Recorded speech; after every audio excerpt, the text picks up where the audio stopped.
Hello everyone, मेरा नाम है प्रशांत पारासरी और आप देख रहे हैं डिकोड यूपीपीसीएस। आशा करता हूं कि आप लोग स्वस्थ होंगे, मस्त होंगे, तंदुरुस्त होंगे। जैसा कि हमारी सीरीज चल रही है प्राचीन भारत का इतिहास, उसमें मैंने लास्ट लेक्चर में बता दिया था कि इतिहास को साक्ष्यों के आधार पर 3 भागों में बांटा गया है। पहला प्रागैतिहासिक काल, दूसरा आद्यैतिहासिक काल, तीसरा ऐतिहासिक काल। प्री हिस्टोरिक, प्रोटो हिस्टोरिक और हिस्टोरिक पीरियड, ये 3 पीरियड्स में हमने इसे बांटा है। प्री हिस्टोरिक में मैंने बताया था आपको कि इसमें कोई लेखन शैली नहीं है, पुरातत्व साक्ष्य हैं, यानी कि आर्कियोलॉजिकल एविडेंसेस तो हैं पर कोई लिखित प्रमाण नहीं है। दूसरा आद्यैतिहासिक काल था, जिसमें हमें लिखित प्रमाण तो मिले हैं और पुरातत्व साक्ष्य भी मिले हैं, लेकिन हम लिखित प्रमाण को पढ़ नहीं पाए हैं। उनको पढ़ेंगे कैसे, ये हमें नहीं पता आज तक, जिसमें मैंने हड़प्पा सभ्यता बताया था। और ऐतिहासिक काल, जिसमें मैंने आपको बताया था कि इसमें लेखन शैली भी है और हम इसे पढ़ भी पा रहे हैं। जैसे वैदिक काल के आगे के सभी शिलालेख हैं, वैदिक काल है, वैदिक काल में ऋग्वेद, यजुर्वेद, सामवेद, अथर्ववेद सभी पढ़ पा रहे हैं। सबसे पहला आता है प्रागैतिहासिक काल। प्रागैतिहासिक काल में जैसा कि मैंने बताया था आपको कि इसका जो एग्जाम्पल था पाषाण काल था। प्रागैतिहासिक काल में क्या आता है? पाषाण काल। पाषाण काल को आज हम पढ़ेंगे। पाषाण काल यानी कि स्टोन एज। जैसा कि नाम से ही हमको समझ में आ रहा है कि ये स्टोन एज है, यानी कि इसमें सभी काम जो होगा पत्थर से होंगे और कोई बहुत ज़्यादा धातुएं यूज़ नहीं होंगी, जैसा कि नाम से समझ में आ रहा है। अब हमने पाषाण काल को भी 3 भागों में डिवाइड कर दिया है, अलग अलग। पहला पूरा पाषाण काल,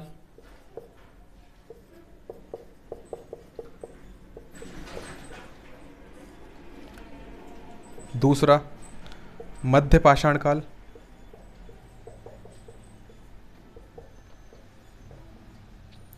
तीसरा नव पाषाण काल।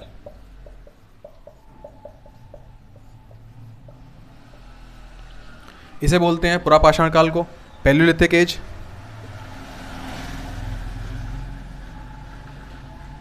ये मीसोलिथिक एज,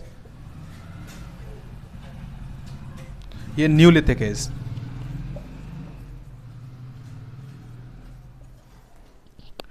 जैसा कि मैंने बताया था कि पाषाण काल है, पाषाण काल को हमने फिर से इसको 3 भागों में डिवाइड किया है। ये पुरा पाषाण काल, ये मध्य पाषाण काल और ये नव पाषाण काल। अब इसमें पाषाण काल को भी सभी में इसमें पत्थरों का यूज तो हो रहा है, लेकिन इससे इसमें कुछ डिफरेंस आएगा, यहाँ से इससे कुछ इसमें डिफरेंस आएगा, इसलिए इन्हें हम 3 अलग अलग कैटेगरीज में बांटा है हमने। लेकिन यहीं पर मैं आपको बता दूं, पूरा पाषाण काल को भी 3 भागों में और बांटा गया है। अभी ये सिर्फ पूरा पाषाण काल को बांटा गया है, ठीक है। नंबर 1 आपको बोला जाएगा लोअर, यानी कि निम्न पूरा पाषाण काल। निम्न यानी कि लोअर पूरा पाषाण काल, Palaeolithic age. Middle Palaeolithic age,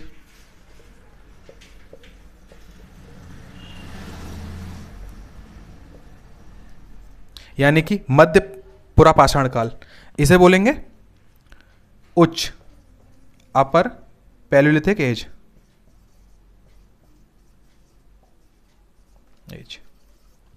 upper Palaeolithic age, upper यानी कि उच्च पुरा पाषाण काल, मध्य पुरा पाषाण काल, निम्न पुरा पाषाण काल।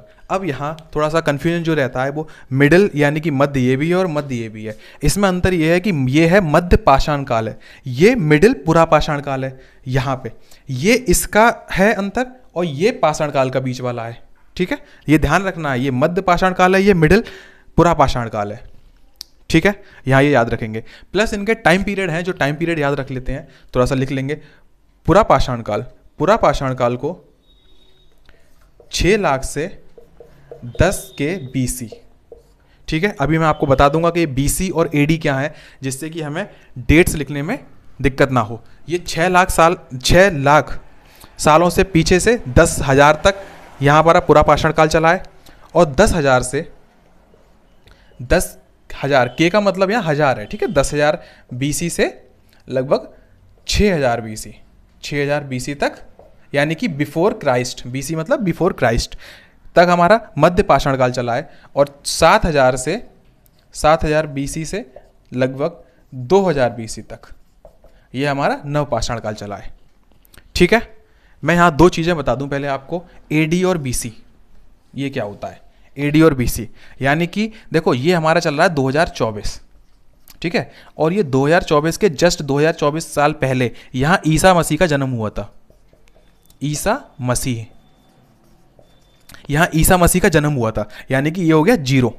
यहीं से हमने जीरो, यानी कि हम यहाँ पर जीरो वर्ष मानते हैं, ठीक है। और इससे पीछे के जो भी होंगे ये जो है ये ईसा पूर्व होते हैं, यानी कि यहाँ से 100 साल पहले का मतलब है 100 वर्ष ईसा पूर्व। या मैं लिखूंगा ईसा पूर्व या लिखूंगा बीसी, यानी कि बिफोर क्राइस्ट, यानी कि बिफोर क्राइस्ट, यानी कि ईसा मसीह के जन्म से 100 साल पहले। और ये 2024 क्या है, यानी कि ये ईसवी है, यानी कि ईसा मसीह के जन्म के बाद। ठीक है, यहाँ पर 6 लाख साल पहले से 10,000 साल तक का ये है पुरापाषाण काल। 10,000 ईसा पूर्व से 6,000 ईसा पूर्व तक है मध्यपाषाण काल। 7,000 ईसा पूर्व से 2000 बीसी तक है नवपाषाण काल। लेकिन इसमें 3 काल और भी हैं जिनका टाइम पीरियड है 6 लाख से, यहां लिख देता हूं मैं इसका टाइम पीरियड, 6 लाख से 1.5 लाख। ठीक है, 6 लाख से 1.5 लाख तक जो है बीसी है। ये दोनों ही बिफोर क्राइस्ट हैं, यानी कि अपने ईसा मसीह के जन्म से 1.5 लाख साल पहले तक।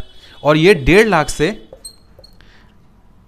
35,000 वर्ष पूर्व तक, यानी कि 1.5 लाख वर्ष पूर्व से 35,000 वर्ष पूर्व तक ये अपना मध्य पुरापाषाण काल चलेगा। ठीक है, अपर पुरापाषाण काल 35 के से 10 के बीसी तक चलेगा, यानी कि 35,000 ईसा पूर्व से 10,000 ईसा पूर्व तक चलेगा इसके टाइम पीरियड। और ये अब यहां पर ध्यान देने वाली बात यह है कि जब ये पाषाण काल ही है तो हमने इन्हें बदला, हमने इन्हें 3 कैटेगरीज में क्यों कराया और यहां भी 3 कैटेगरीज क्यों बांटा है?